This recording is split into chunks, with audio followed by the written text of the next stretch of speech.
भारत के भविष्य का नया सूर्योदय पूर्वोत्तर से ही होना है।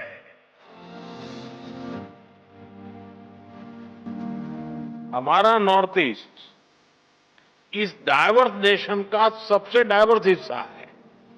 नॉर्थ ईस्ट यानी बायो इकोनॉमी और बम्ब, नॉर्थ ईस्ट यानी tea production and petroleum, north east यानी sports and skill, organic product की नई दुनिया, एनर्जी का पावर हाउस।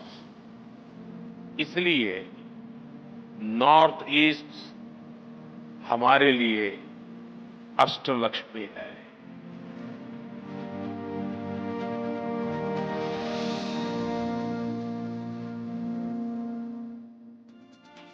नॉर्थ ईस्ट में एयरपोर्ट की संख्या 2 गुनी हो चुकी है। कनेक्टिविटी बढ़ती है तो रोजगार के अवसर भी बढ़ते हैं।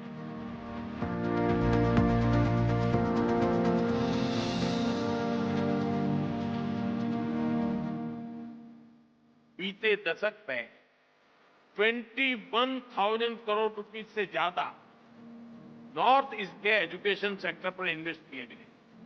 नॉर्थ ईस्ट का पहला एम्स बन चुका। देश की पहली स्पोर्ट यूनिवर्सिटी भी नॉर्थ ईस्ट में बन रही है।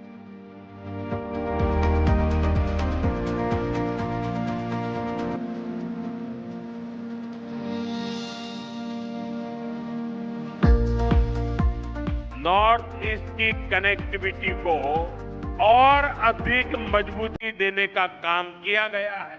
2047 तक भारत को विकसित भारत बनाने में पूर्वी भारत की भूमिका बहुत बड़ी होने वाली है।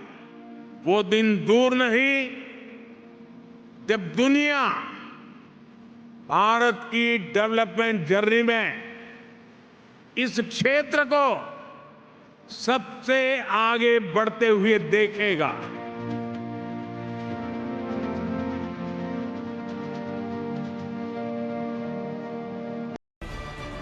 दुनिया का सबसे बड़ा लोकतंत्र भारत अपने अतीत में एक ऐसे अनचाहे काले अध्याय को समेटे बैठा है जिसकी जघन्यता की कल्पना मात्र ही शरीर में सिहरन पैदा कर देती है। शुरुआत होती है 12 जून 1975 से, जब इलाहाबाद हाईकोर्ट ने 1971 के लोकसभा चुनाव में सरकारी मशीनरी और संसाधनों के दुरुपयोग के कारण रायबरेली से तत्कालीन प्रधानमंत्री इंदिरा गांधी के चुनाव को रद्द कर दिया था और 6 साल तक उनके चुनाव लड़ने पर रोक लगा दी गई थी। इंदिरा गांधी के मन में सत्ता जाने का डर घर कर चुका था और इसी डर की आड़ में उन्होंने 25 जून 1975 की रात पूरी तानाशाही रवैये के साथ देश पर आपातकाल थोप दी। राष्ट्रपति जी ने आपातकाल की घोषणा की है। ये घोषणा भारत की आत्मा पर आघात था। 25 जून की उस रात को खुलेआम देश की आत्मा को कांग्रेस ने कुचल दिया था।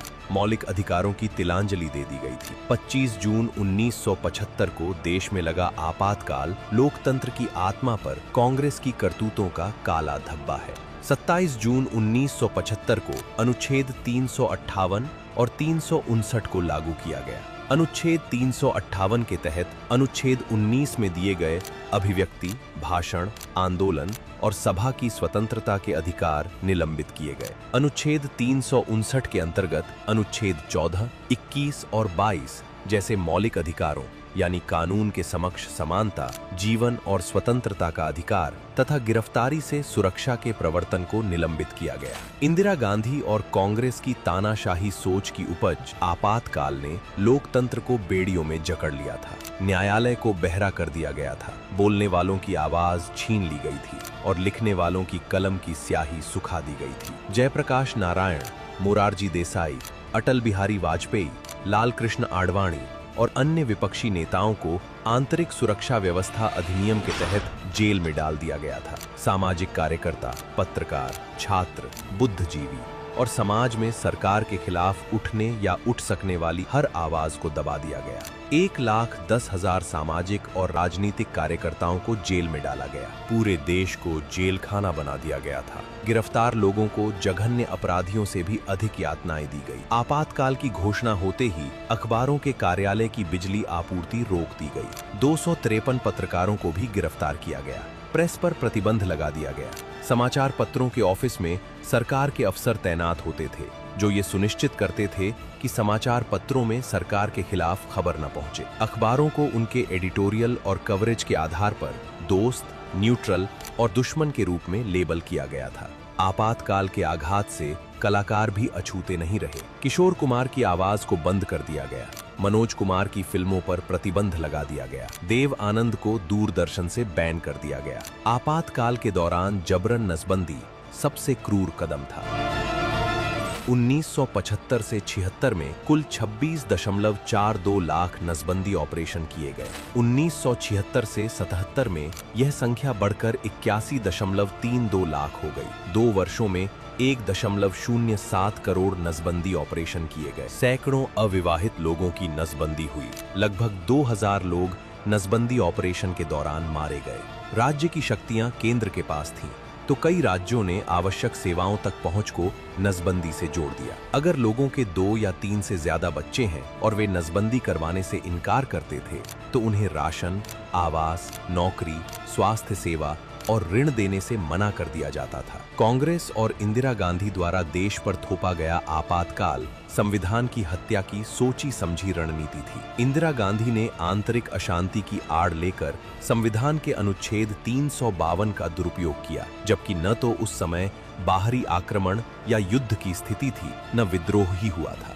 आपातकाल किसी राष्ट्रीय संकट का परिणाम नहीं था, बल्कि यह एक डरी हुई प्रधानमंत्री की सत्ता बचाने की जिद थी। 21 महीनों तक लगातार जनाक्रोश और जनता के बढ़ते दबाव के कारण जनवरी 1977 में चुनावों की घोषणा हुई और मार्च 1977 में हुए चुनाव में जनता ने आपातकाल का बदला लिया। कांग्रेस सत्ता से बाहर हुई। इंदिरा गांधी स्वयं रायबरेली से चुनाव हार गईं। जनता पार्टी को जबरदस्त समर्थन मिला और लोकतंत्र फिर स्थापित हुआ।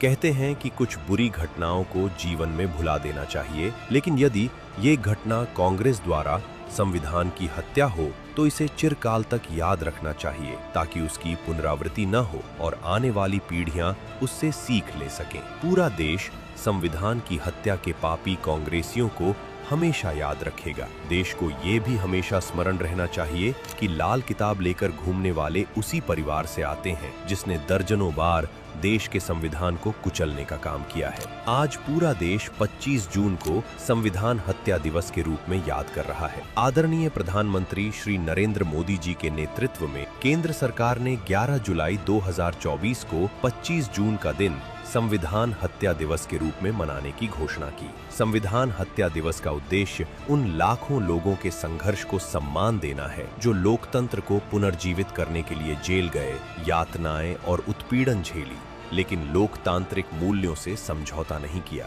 पूरा देश आज आपातकाल के दौरान संघर्षरत उन महापुरुषों को याद कर रहा है जो एक तानाशाही मानसिकता वाली कांग्रेस सरकार के सामने डट कर खड़े रहे और लोकतंत्र की आत्मा को जीवंत रखने में खुद को खपा दी।